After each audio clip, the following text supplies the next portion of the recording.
പിതാവിൻ്റെയും പുത്രൻ്റെയും പരിശുദ്ധാത്മാവിൻ്റെയും നാമത്തിൽ ആമേൻ. എൻ്റെ പ്രിയപ്പെട്ടവർ, ഇന്ന് ഒക്ടോബർ 4-ാം തീയതി ശനിയാഴ്ച.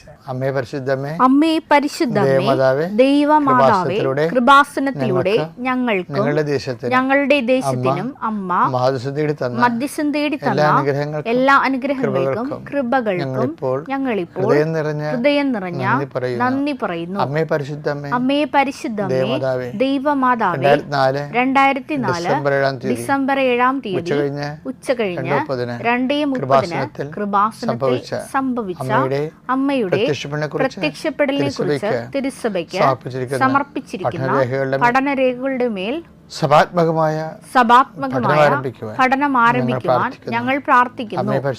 അമ്മേ പരിശുദ്ധമേ, ഭൂസ്വർലോകങ്ങളുടെ രാജ്ഞിയായ അങ്ങേയ്ക്ക് ഭൗമ സംരക്ഷണത്തിനായി പ്രപഞ്ച പ്രകൃതിയെ തന്നെ തിരുസഭ പ്രതിഷ്ഠിക്കുവാൻ ഈ പ്രത്യക്ഷീകരണം വഴി ഇടയാക്കണമേ. പരിശുദ്ധമേ, ജപമാല മാതാവേ, സകല കൃപാസനം പ്രാർത്ഥനകളോടും ചേർത്ത് ഞങ്ങളിപ്പോൾ പ്രാർത്ഥിക്കുന്ന ഈ കുടുംബത്തിന്റെ പ്രത്യേക നിയോഗം പറമക്കളെ,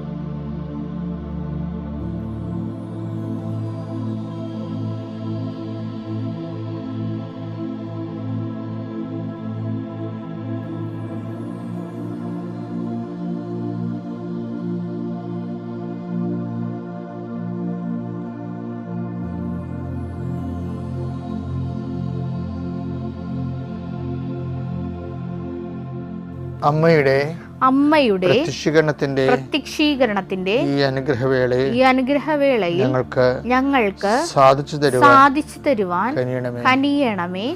ആമേൻ. വിശ്വാസ പ്രമാണം. സർവശക്തനായ പിതാവും ആകാശത്തിന്റെയും ഭൂമിയുടെയും സൃഷ്ടാവുമായ ദൈവത്തിൽ ഞാൻ വിശ്വസിക്കുന്നു. അവിടുത്തെ ഏകപുത്രനും ഞങ്ങളുടെ കർത്താവുമായ ഈശോമിശിഹായിലും ഞാൻ വിശ്വസിക്കുന്നു. ഈ പുത്രൻ പരിശുദ്ധാത്മാവിനാൽ ഗർഭസ്ഥനായി കന്യകാമറിയത്തിൽ നിന്ന് പിറന്ന് പൊന്തിയോസ് പീലാത്തോസിന്റെ കാലത്ത് പീഡകൾ സഹിച്ച് കുരിശിൽ തറയ്ക്കപ്പെട്ട് മരിച്ച് അടക്കപ്പെട്ട് പാതാളങ്ങളിൽ ഇറങ്ങി മരിച്ചവരുടെ ഇടയിൽ നിന്ന് 3-ാം നാൾ ഉയർത്ത് സ്വർഗത്തിലേക്ക് എഴുന്നള്ളി സർവശക്തിയുള്ള പിതാവായ ദൈവത്തിന്റെ വലതുഭാഗത്തിരിക്കുന്നു. അവിടെ നിന്ന് ജീവിക്കുന്നവരെയും മരിച്ചവരെയും വിധിക്കുവാൻ വരുമെന്നും ഞാൻ വിശ്വസിക്കുന്നു. പരിശുദ്ധാത്മാവിലും ഞാൻ വിശ്വസിക്കുന്നു. വിശുദ്ധ കത്തോലിക്കാ സഭയിലും പുണ്യവാന്മാരുടെ ഐക്യത്തിലും പാപങ്ങളുടെ മോചനത്തിലും ശരീരത്തിന്റെ ഉയർപ്പിലും നിത്യമായ ജീവിതത്തിലും ഞാൻ വിശ്വസിക്കുന്നു. ആമേൻ. സ്വർഗ്ഗസ്ഥനായ ഞങ്ങളുടെ പിതാവേ, അങ്ങയുടെ നാമം പൂജിതമാകണമേ. അങ്ങയുടെ രാജ്യം വരണമേ. അങ്ങയുടെ തിരുമനസ് സ്വർഗത്തിലെ പോലെ ഭൂമിയിലും ആകണമേ. അന്നു വേണ്ടുന്ന ആഹാരം ഇന്ന് ഞങ്ങൾക്ക് തരണമേ.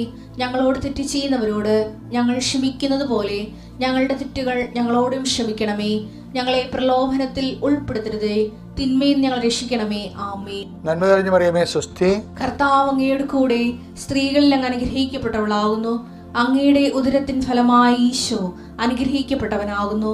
പരിശുദ്ധ മറിയമേ, തമ്പുരാന്റെ അമ്മേ, പാപികളായ ഞങ്ങൾക്ക് വേണ്ടി ഇപ്പോഴും ഞങ്ങളുടെ മരണസമയത്തും തമ്പുരാനോട് അപേക്ഷിക്കണമേ. ആമേൻ. കർത്താവിന്റെ ഉന്നതമായ നാമത്തിന് സ്വസ്ഥം ചെയ്യുന്നു. കർത്താവിന്റെ വിശുദ്ധ പൗരോഹിത്യത്തെ മഹത്വപ്പെടുത്തണമേ. കർത്താവ് സഭയിലുള്ള സാന്നിധ്യം പ്രകടമാക്കണമേ. 19 വർഷം ഞാൻ അർപ്പിച്ച കുർബാനയുടെ യോഗ്യതയാണ്. കൃപാസ്ഥാനത്താരെ ജീവനോടെ പ്രത്യക്ഷപ്പെട്ട പരിശുദ്ധ അമ്മയുടെ മാധ്യസ്ഥത്തിലെ ഞാൻ മക്കളെ കർത്താവിൻ്റെ നാമത്തിൽ ആശീർവദിക്കുന്നു. വഴക്കിട്ടുപോയി മക്കൾ വിളിക്കാത്ത മക്കൾ, ഫോൺ എടുക്കാത്ത മക്കൾ, സംസാരിക്കാത്ത വ്യക്തികൾ അവിടെ എല്ലാം കർത്താവിൻ്റെ സന്നിധിനെ സമർപ്പിച്ച് പ്രാർത്ഥിക്കുന്നു. കല്യാണങ്ങൾ വന്നും പോയിരിക്കുന്നു, പല കല്യാണങ്ങൾ നടക്കുന്നില്ല. അതുകൊണ്ട് തന്നെ പല കാര്യങ്ങൾക്കും ഒത്തുചെയ്യ സമയമാകുമ്പോൾ പണമില്ലാത്ത അവസ്ഥ വരുന്നു. എന്ത് ചെയ്യുമെന്നറിയാൻ പാടില്ലാതെ നിൽക്കുന്ന അന്തം മുട്ടി നിൽക്കുന്ന മക്കളെ അവരെ കർത്താവിൻ്റെ നാമത്തിൽ അവരെ ആശീർവദിക്കുന്നു. കർത്താവ് ഇന്നത്തെ മക്കളുടെ ചിന്തകൾ ഇന്ന് മക്കൾ പേടിക്കുന്ന വിഷയങ്ങൾ, സങ്കടപ്പെടുന്ന സാഹചര്യങ്ങൾ, ആലോചിക്കുന്ന വിഷമതകൾ എല്ലാം കർത്താവ് ഏറ്റെടുക്കണമെന്ന് പ്രാർത്ഥിക്കുന്നു. കർത്താവ് ജീവിതമാർഗങ്ങൾ ലഭിക്കുമെന്ന് വിചാരിച്ച് പ്രതീക്ഷിച്ചിരുന്ന വിഷയം കയ്യിൽ നിന്ന് വിട്ടുപോയവർ സങ്കടപ്പെട്ട് കർത്താവെ അവർ ഒരു തരത്തിലും സമാധാനമില്ലാതെ വിഷമിക്കുന്നുണ്ട്. പല പല ബന്ധങ്ങൾ വിട്ടുപോയത് കാരണം, പല പല തരത്തിലുള്ള പരാജയങ്ങൾ വന്നു പോയത് കാരണം, പല ആശിച്ചിരുന്ന പല വിഷയങ്ങളും കയ്യിൽ നിന്ന് വിട്ടുപോയത് കാരണം, പ്രതീക്ഷിച്ചിരുന്ന റിസൾട്ട് കിട്ടാതിരുന്നത് കാരണം വേദനിച്ച് ജീവിക്കുന്നവരുണ്ട്. കർത്താവെ അവർക്ക് പുതിയൊരു ജീവിതം നൽകണമെന്ന് പ്രാർത്ഥിക്കുന്നു. ഇനി ഇതുപോലെ പോട്ടെ, എങ്ങനെയും പോട്ടെ, പോയി ഒടുങ്ങട്ടെ, തീർന്നല്ല എന്ന് വിചാരിച്ചുകൊണ്ട് നിരാശപ്പെട്ട് സ്വയം പരാഗി ജീവിക്കുന്നവരുടെ മേൽ കർത്താവിൻ്റെ രക്തം തളിക്കപ്പെടട്ടെ എന്ന് പ്രാർത്ഥിക്കുന്നു. എൻ്റെ കർത്താവിൻ്റെ ഉന്നതമായ നാമത്തിൽ, സഭയുടെ അധികാരത്തിൽ, കുരിശിൻ്റെ അടയാളത്തിൽ, ദൈവശക്തിയ ദൈവവേദന ഞാൻ ഗ്രഹിക്കപ്പെടട്ടെ. അപ്പം നീ ദൈവത്തിൻ്റെ മുമ്പിൽ ഒരു വലിയ ആളാകാൻ ഉദ്ദേശിക്കുന്നുണ്ടെങ്കിൽ നീ ഓർക്കും, ഞാൻ ഒരു 3 മണിക്ക് എഴുന്നേറ്റ് പ്രാർത്ഥിച്ചേക്കാം. അങ്ങനെ പ്രാർത്ഥിക്കുന്നത് ഞാനും പ്രാർത്ഥിക്കാറുണ്ടൊക്കെ. അപ്പോൾ നമ്മളോർക്കും നമ്മൾ ആദ്യമേ സ്റ്റിക്ക് ഓൺ ചെയ്യും, 3 മണിക്ക് എഴുന്നേറ്റ് പ്രാർത്ഥിക്കാമെന്നാണ് സ്റ്റിക്ക് ഓൺ ചെയ്യും. അപ്പോൾ നമ്മളോർക്കും അതിൻ്റെ വലിയ സംഭവം നടക്കുന്നുണ്ടാകും. നടക്കുന്നില്ലെന്നല്ല പറയണത്. നടക്കുന്ന എല്ലാ കാര്യങ്ങൾക്കും സഭയുടെ പാരമ്പര്യമായിട്ടുള്ള എല്ലാ ആചാരാനുഷ്ഠാനങ്ങൾക്കും അതിൻ്റേതായിട്ടുള്ള അർത്ഥവും മൂല്യവും വെയിറ്റേജും ഒക്കെ ഉണ്ട്. പക്ഷേ എന്ത് വെയിറ്റേജ് ആയാലും നിധി എപ്പോഴും വരണ എന്തിലായിരിക്കും? മൺപാത്രത്തിലായിരിക്കും. 2 കൊരിന്ത്യർ 4:7 എന്നാൽ പരമമായ ശക്തി ദൈവത്തിൻ്റെതാണ്, ഞങ്ങളുടേതല്ല എന്ന് വെളിപ്പെടുത്തുന്നതിന് ഈ നിധി മൺപാത്രങ്ങളിലാണ് ഞങ്ങൾക്ക് ലഭിച്ചിട്ടുള്ളത്. അപ്പം നമ്മൾ ചില്ല് പാത്രം കൊണ്ട് ചെന്നാൽ കിട്ടത്തില്ല നടത്താം. സ്വർണ്ണപാത്രം കൊണ്ട് ചെന്നാലും വിളമ്പി കിട്ടത്തില്ല. ഇത് കണ്ടെയ്ൻ ചെയ്യണമെങ്കിൽ മൺപാത്രം തന്നെയായിരിക്കണം. അപ്പം ഈ നിധി മൺപാത്രത്തിലാണ് ലഭിച്ചത്. സ്റ്റാറ്റസ് ലോ ചെയ്തിട്ട് പലതരം പാത്രങ്ങളുണ്ട്, പക്ഷെ കൃപ കണ്ടെയ്ൻ ചെയ്യണ മൺപാത്രത്തിലായിരിക്കും. അതെപ്പോഴും ഓർത്തേക്കണം. നിന്നെ മൺപാത്രമാക്കുക. ഇപ്പം നീ ഒരു വലിയ ഉദ്യോഗസ്ഥനാണ്, 6 മാസം കഴിയുമ്പോൾ നിൻ്റെ തൊപ്പി പോകും. ആരെങ്കിലും ഭാരം വെച്ച് പോയതായിരിക്കും. അപ്പം തന്നെ നീ ഒരു കേസ് കൊടുക്കും. നീ കേസ് കൊടുത്തു, അത് പ്രശ്നമൊന്നുമില്ല, ആർക്കത് വേണ്ടി നിനക്ക് തിരിച്ച് കിട്ടും. പക്ഷെ നീ അതിൻ്റെ പേര് അവനെ ശപിക്കാനോ അവന് പാര വെക്കാനോ സൂചി വെക്കാനോ ഒന്നും പോരുത്. എന്താ കാര്യം? നിന്നെ മൺപാത്രമാക്കാനുള്ള ദൈവത്തിൻ്റെ ശ്രമം. നിങ്ങൾ ദൈവത്തിൽ വിശ്വസിക്കുന്നുണ്ടെങ്കിൽ മാത്രമേ, കാര്യം ദൈവത്തിൽ വിശ്വസിക്കുന്നുണ്ടെങ്കിൽ വേറെ കുറേ അധികം കാര്യങ്ങൾ വിശ്വസിക്കേണ്ടി വരും നമുക്ക്. കാര്യം നിങ്ങൾ ഓർക്കണത് ദൈവത്തിൽ വിശ്വസിക്കണം എന്ന് പറയുമ്പോൾ കുറച്ച് പ്രമാണങ്ങൾ വിശ്വസിക്കണമെന്നാണ്. ഡോക്യുമെൻ്റ് അല്ലേ, ഡോഗ്മാസ് സഭ സംരക്ഷിച്ചോളൂ, ഒരു കുഴപ്പമൊന്നുമില്ല. അതിന് സഭയ്ക്ക് സംവിധാനങ്ങളുണ്ട്. പക്ഷെ അത് ആധ്യാത്മികമായിട്ട് ഡയറക്റ്റ് വരുമ്പോൾ ദൈവത്തിൻ്റെ കുറേ പരിചരണ ട്രീറ്റ്മെൻറ്റ്സ് ഉണ്ട്. അത് ചിലപ്പോൾ ഡയറക്റ്റ് ഡോക്യുമെൻ്റായിട്ട് ബന്ധപ്പെട്ടതായിരിക്കില്ല. അല്ലാത്തതിൻ്റെ ഡോക്യുമെൻ്റ് ഉണ്ടാവും. പക്ഷെ അതേസമയം തന്നെ ട്രീറ്റ്മെൻ്റ് എന്ന് പറയുന്നത് ചിലപ്പോൾ എല്ലാം കുരുപ്പടിയുള്ള പോലെ കുരുപ്പടി ഇല്ലാത്ത ട്രീറ്റ്മെൻ്റ് ആയിരിക്കും. അത് ഓരോരുത്തർക്കും പറ്റുന്ന രീതിയിലുള്ള. അതുകൊണ്ട് എപ്പോഴും നമ്മൾ ശ്രദ്ധിക്കേണ്ട രീതി വെച്ചാൽ, ഇപ്പം അനനിയാസ് പൗലോസ് പിടിക്കപ്പെട്ട് കഴിഞ്ഞതിന് ശേഷം കർത്താവിനാ പിടിക്കപ്പെടുകയില്ല. കുതിരപ്പുറത്തുനിന്ന് കർത്താവ് തള്ളി താഴെയിട്ട് പൂട്ടിട്ട് പിടിക്കത്തില്ലേ.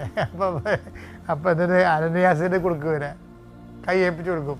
അപ്പോൾ എനിക്ക് പേടിയാണ് അവനെ. അപ്പോൾ നമ്മുടെ ആൾക്കാരെ കൊല്ലണമെന്നാണ് ഞാൻ കേട്ടിരിക്കണമെന്ന് പറയും. അപ്പോൾ കർത്താവ് പറഞ്ഞ റെസ്പോൺസ് ഉണ്ട്.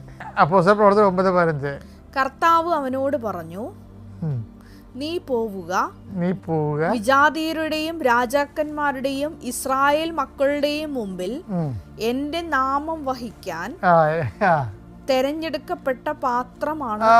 അതാണ് വിഷയം. കർത്താവ് ഇതിനെല്ലാം കണ്ടെയ്നർ എന്നാണ് വിളിക്കുന്നത്. നമ്മുടെ സ്റ്റാറ്റസ് ലോ ചെയ്തിട്ട് മൺപാത്രമായി മാറണില്ലേ, അത് പാത്രം ആണ് ഇവിടുത്തെ മെയിൻ കഥാപാത്രം. കഥ ഉൾക്കൊള്ളുന്ന പാത്രത്തിനാണ് കഥാപാത്രം എന്ന് പറയണത്. അപ്പോൾ ദൈവം പറയുന്നതാണ്, എൻ്റെ നാമം വഹിക്കുന്ന പാത്രം. പലരുടെയും നാമമാണ് വഹിച്ചുകൊണ്ടിരുന്നതേ. ചത്തുപോണ മനുഷ്യരെ കൊടിയും പിടിച്ച് നടക്കാനായിട്ടില്ലേ. അപ്പം അവരുടെയൊക്കെ നാമം പിടിച്ചുകൊണ്ട് വഹിക്കുന്ന ആളായിരുന്നു പുള്ളി. ഇപ്പോഴെന്ത് പറ്റി? കർത്താവിനെ കണ്ടുമുട്ടി കഴിഞ്ഞപ്പോൾ പറയണേ, എൻ്റെ നാമം വായിച്ചത് വിജാതീയരുടെയും രാജാക്കന്മാരുടെയും ഇസ്രായേൽ മക്കളുടെയും മുമ്പിൽ എൻ്റെ നാമം വഹിക്കാൻ തിരഞ്ഞെടുക്കപ്പെട്ട പാത്രമാണ് അവൻ.